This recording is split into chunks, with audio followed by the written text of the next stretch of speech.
بندیخانه در اسلام نیست، خصوصا به مرد قطعا نیست، به خاطر که بندیخانه این جزای متعدی است، جزای جمعی است، فامیلی است، جزای فردی نیست.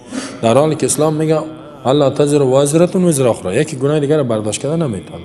در اسلام هر جرمی که کردی اگر حد است تطبیق میشه، قتل کرد یا کشته میشه یا جرمانه داده میشه، زنا کرد زده میشه، داره علاج بده بره، و یا تعزیر جریمه میشه. ذره تعزیر اصل دوره است، اگر پیسه نداشت یک 10 دوره 20 40 50 بعضی میگه 40 که در حدود میامد در حد شراب 39 ده تا 39 دوره زده میشه، سرمایه داشت جریمه میشه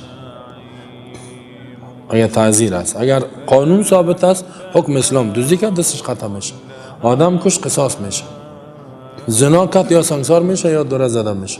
ثابت نیست هیچ، اگر ثابت نیست صرف دختر و بچه در خانه جدا بودن این تعزیر میشه، چند تا دوره زده میشه دیگه این کارا رو نکنین، خب گم که خدا این تو نیست که ببرش بندی خانه. حال جزای اصلی میبری 20 سال قید، کی کشته؟ آدم کشته، 20 سال قید، توبه 18 سال قید، 16 سال قید. خود این 16 سال خانم ازی چی میشه؟ خانمش فاحشه بی حیا میشه یا نه؟ این چی کنه؟ شوهرش نمیبینه، شوهر خود اولادش یتیم خراب میشه یا نه؟ پدر و مادری که سر از این مانده اونا چی میشن؟ این ظلمی است که چه یک نفر بندی نکردی، تو 20 نفر بندی کردی به خاطر یک نفر. به می خاطر حبس و بندی خانه این قوانین در اسلام نیست، این از کشورهای کفری آمده، سر ما و شما این را تحمیل کردن. در اسلام حد تطبیق میشه، بندی خانه فقط به خاطر ثبوت است، 1 روز 10 روز 20 روز 1 ماه که ثابت شوه می گناه کردن، نه گناه ثابت شد حد تطبیق میشه، نشد اعلان داده میشه برو. جزای اصلی نیست حبس، هیچ جایی کسی پیدا کرده نمیتونه که جزای اصلی اسلام بندی خانه باشه.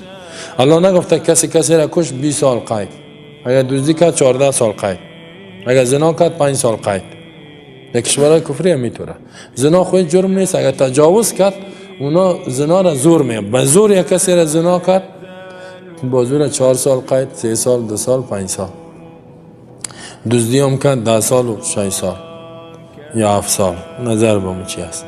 اگه آدم هم که 16 سال 15 سال عمر قید میگن، نه اینی نیست در اسلام. الحمدلله که اسلام بسیار عدالت است، نه در قوانینش، در وضع قوانین چقدر عدالت کرد.